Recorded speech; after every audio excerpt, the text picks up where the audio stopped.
हाँ पापा। डिस्टर्ब कर दिया होगा नाम तुमको। वीडियो में बैठे बैठे सबको लेक्चर बांट रहा होगा। अरे नहीं, मतलब हम गेहूं पिसवा के तो रखवा दिए हैं, कोई और काम था का? अरे घर का गेहूं तुम नहीं पिसवाएगा तो कौन पिसवाएगा रे? आसान कर दिया है का? अरे नहीं, हमारा वो मतलब नहीं था भाई। तुम कहने का ही तो मतलब समझा रहे हो वीडियो में दुनिया को। साला नाम क्या विवेक रख दिया तो खुद को विवेकानंद समझ बैठे हो। वहाँ बैजू फूफा का लड़का मेंस क्लियर कर लिया है। तुम्हारी उम्र का है, कक्षा 9 में तुमसे कम नंबर पाया था, लेकिन इच्छा शक्ति होनी चाहिए। अब बैजू के 3 पुस्त बैठे बैठे खाएगी और जिला भर का बड़ा बड़ा मनाई अपनी बिटिया लेके आएगा, लेकिन तुमको तो कुछ समझ में आता नहीं है। सुनिए, हम फोन रख रहे हैं। बोलेंगे विद्रोही भैया। यार ये वाला वीडियो बंद करते हैं, हमको यूपीएससी बात करनी है। वीडियो ऑन है?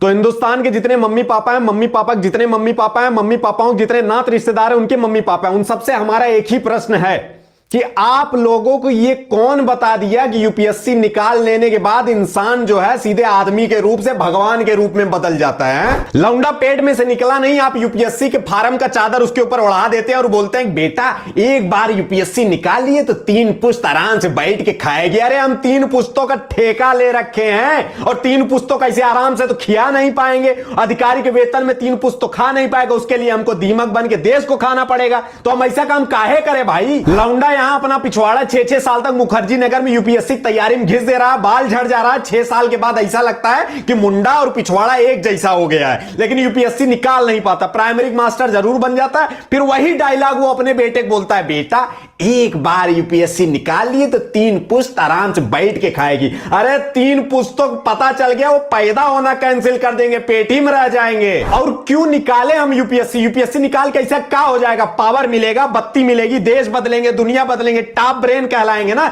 नहीं चाहिए भाई। और हां, हम निकाल भी नहीं पाएंगे, हाथ जोड़ते हैं। आज तक हजारों लोगों ने यूपीएससी निकाला होगा, नैतिक जिम्मेदारियों का ज्ञान बघार बघार कर इंटरव्यू क्रैक किया होगा, हर परेशानी का सलूशन बताकर अधिकारी बने होंगे और अधिकारी बनने के बाद उनकी नैतिक जिम्मेदारियां सलूशन जो है मुखर्जी नगर के चाय के किसी टपरी की दुकान पे छूट गया है, जो किसी नए एस्पिरेंट के शरीर के भीतर घुस जाता है और खाली वो तभी तक रहता है जब तक वो इंटरव्यू न दे दे। मतलब इंटरव्यू के आप दिए गए जवाब का 20% भी अमल कर देना तो देश की हालत नहीं होता आजादी के बाद। मतलब 7 दशकों से मस्त भ्रष्टाचार सदगुने रफ्तार से बढ़ रहा है, बढ़िया से एकदम दंगा फसाद हो रहा है। तो क्या मतलब भाई ऐसे टफेस्ट एग्जाम का टॉप ब्रेन लेके जब आपको एक अनपढ़ नेता के बनाए गए खोखले सिस्टम में ढोकले की तरह चबाया जा रहा है और फिर आप कहेंगे कि सिस्टम में आओगे तब पता चलेगा।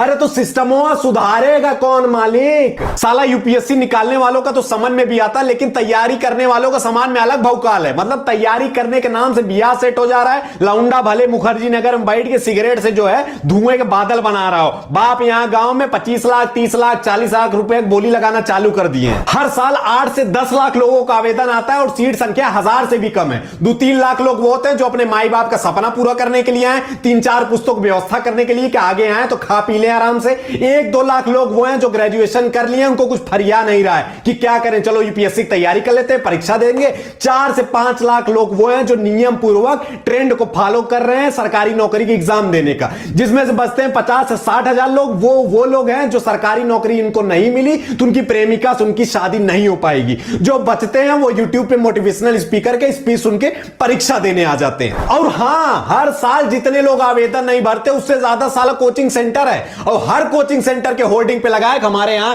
इन्होंने यूपीएससी निकाला, हमारे यहां इन्होंने यूपीएससी निकाला। अरे भाई इस हिसाब से तो तुम्हारा गजब का गणित है। हर साल देश में 50 से 60 हजार यूपीएससी निकालने वाले हैं। हम तो कह रहे हैं अगर पैसा कमाने के चक्कर में तुम यूपीएससी की तैयारी कर रहे हो तो तैयारी करने के बाद गुरु एक कोचिंग सेंटर खोल लो। सही बता रहे हैं, दबा के पैसा कमाओगे, बस एक मोटिवेशनल स्पीच रटना है, 4-5 किताब सजेस्ट कर देना है, सिलेबस बता देना है और विश्व मानचित्र थमा देना है बच्चों को, फिर पेल के आराम से पैसा कमाओ। और गलती से तुम्हारे कोचिंग में कोई लौंडा जो यूपीएससी निकाल लिया तो अधिकारी के मुंह से गुरुजी प्रणाम कहने का सुख भी मिल जाएगा। गुरु मतलब यूपीएससी इतना ज्यादा ओवररेटेड है कि हम आपको क्या बताएं। अब समझिए कि मुट्ठी भर क्रांतिकारी नेता जितने थे उन्होंने नाको चने चबवा दिए अंग्रेजों को, 2 लात मार के लंदन भेज दिए। लेकिन यहां आजादी के बाद हजारों जो है अधिकारी बन चुके हैं। स्टेट वाला ले ले तो लाखों, लेकिन सिस्टम अभी तक देश का इसका बदला नहीं। भाई साहब, आप इतना पुराण पढ़े, इतना इतिहास पढ़े, इतना भूगोल पढ़े और बताए कि प्रॉब्लम सॉल्विंग स्किल हमारा बहुत तगड़ा है, कहां गया सिस्टम हो तो वैसे के वैसे है। तो भैया हमको ना ही बनना है मुखर्जी नगर का नागरिक और ना ही यूपीएससी की तैयारी करके आईएएस की तरह रहना है, और ना ही हम आईएएस निकाल पाएंगे,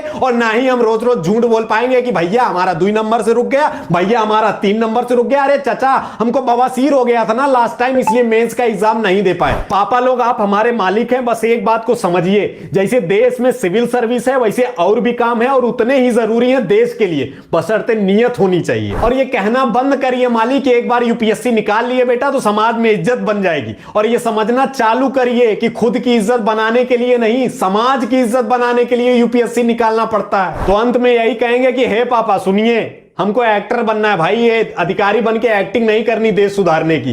प्लीज यार, अगर आप लोग ये वीडियो हमारे पापा तक पहुंचा देंगे तो बड़ी मेहरबानी होगी। कमेंट करिए, शेयर करिए, सब्सक्राइब करिए।